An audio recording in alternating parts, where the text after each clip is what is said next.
Assalamualaikum warahmatullahi wabarakatuh. Selamat siang. Kita berbicara tentang human error. Kalau secara literat itu mengatakan kan kesalahan manusia. Cuma persoalan adalah yang error itu apa sebenarnya. Sehingga muncul banyak definisi-definisi untuk memberikan batasan, pemahaman atau pengertian sejauh apa error yang dimaksud ini. Misalnya setelah dimulai tahun 1981, Hagen and Mays mengatakan, kegagalan dari manusia untuk melakukan tugas yang telah didesain dalam batas ketepatan, rangkaian proses, atau waktu. Nah, lalu kalau kita kaji hal yang demikian tidak pula bisa serta-merta kita menganggap terjadinya kesalahan atau kegagalan pada manusia tersebut. Karena banyak faktor yang menyebabkan terjadinya hal yang demikian. Banyak faktornya sehingga seseorang tidak bisa bekerja selesai dalam waktu yang tepat. Sehingga tahun 1994 dicoba oleh B mengatakan adanya praktek yang dapat diterima atau diharapkan dari suatu bagian pula dari setiap individu, tapi menghasilkan sesuatu yang tidak dapat diterima. Jadi maksudnya sesuatu bagian yang diterima tapi tidak bisa pula diterima oleh orang lain.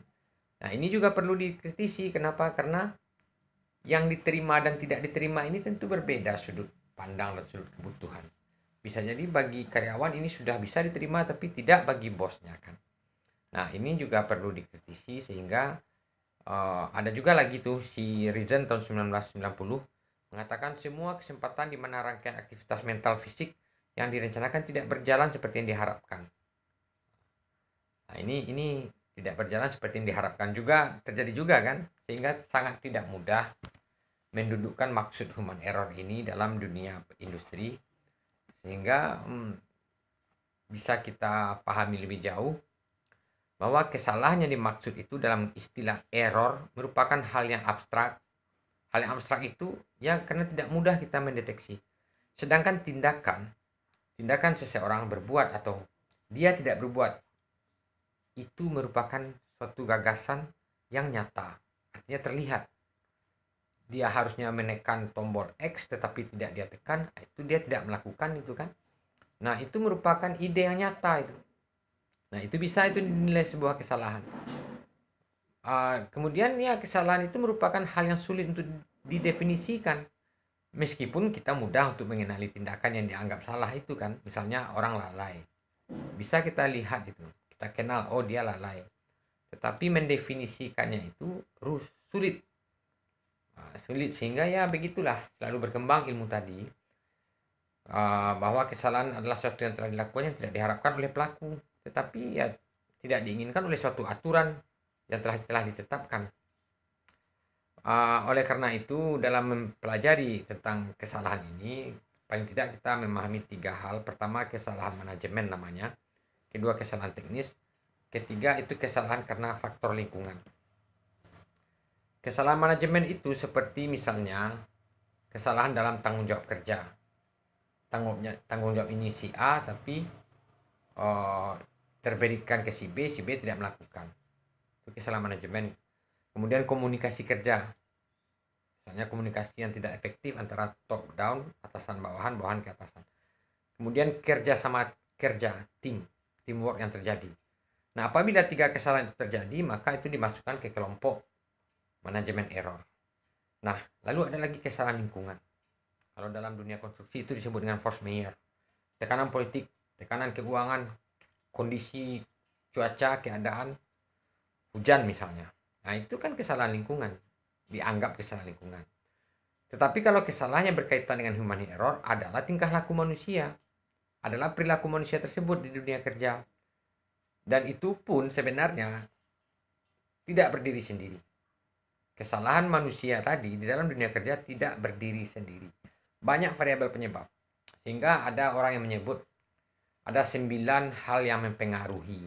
Atau dalam bahasa sederhana kita sebut saja penyebab terjadinya human error bisa saja. Pertama, pengetahuan yang tidak memadai. Kedua, kurangnya pendidikan dan pelatihan. Kurangnya imajinasi, tinjauan ke masa depan. Kurang orang ini berinisiatif kan. Lalu kurangnya berwibawa dalam mengambil keputusan, kurang percaya diri. Dan yang kelima, ini yang sering terjadi, trust atau mempunyai ketergantungan pada pihak lain. Seorang manajer yang sangat totalitas bergantung pada orang lain, nah ini sangat sulit nih. Sering terjadi kesalahan di situ. Kemudian estimasi yang terlalu rendah, underestimate. Misalnya dalam mendesain konstruksi. Untuk menghindari kesalahan, maka harus ada markup estimasi. Nah, sehingga ya sering juga kita lihat itu kan, misalnya orang-orang kalau membuat suatu estimasi ya memang sama dengan statistik kan, ada standar errornya itu kan. Yang ketujuh, ketidaktahuan. Ketidaktahuan itu berhubungan dengan kelalaian dan kecerobohan. Yang kedelapan, situasi yang benar-benar blind, tidak diketahui, spot black. Situasi itu tidak bisa diketahui. Yang kesembilan, kurangnya kemampuan berkomunikasi. Memang ya komunikasi ini selalu penting. Oleh karena itu Stewart mengatakan yang kesalahan yang seperti ini, yang disebabkan oleh 9 tadi, adalah tindakan manusia yang melampaui batas tertentu dari yang dapat diterima. Jadi ada batas toleransinya. Nah, lalu muncullah pendekatan-pendekatan untuk human error ini. Sampai hari ini orang tetap akan menyelidiki, memikirkan tentang bagaimana human error ini. Tahun 1998,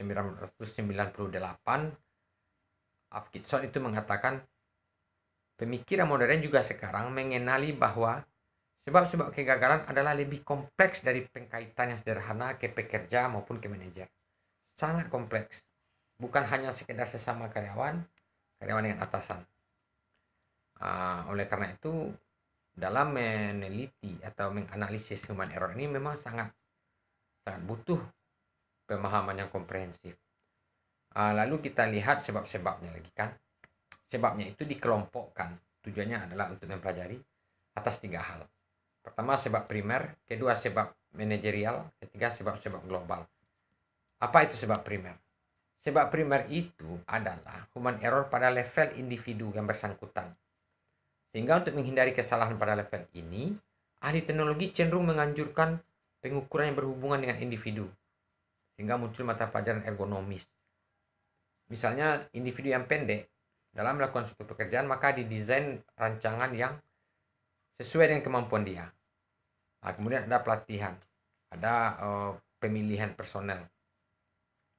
Bagaimanapun juga kenyataannya teknologi tidak bisa mengatasi human error sampai hari ini. Contohnya dalam hal kelalaian. Walaupun misalnya sudah disesuaikan tubuhnya dengan rancangan teknologi tempat dia bekerja, kalau memang akan lalai juga atau tertipu kan sama saja, atau dia yang menipu. Itulah sebab-sebab primer, yaitu yang terjadi pada individu. Kemudian sebab-sebab manajerial. Kalau sebab manajerial ini ya kesalahan merupakan sesuatu yang tidak dapat dihindarkan.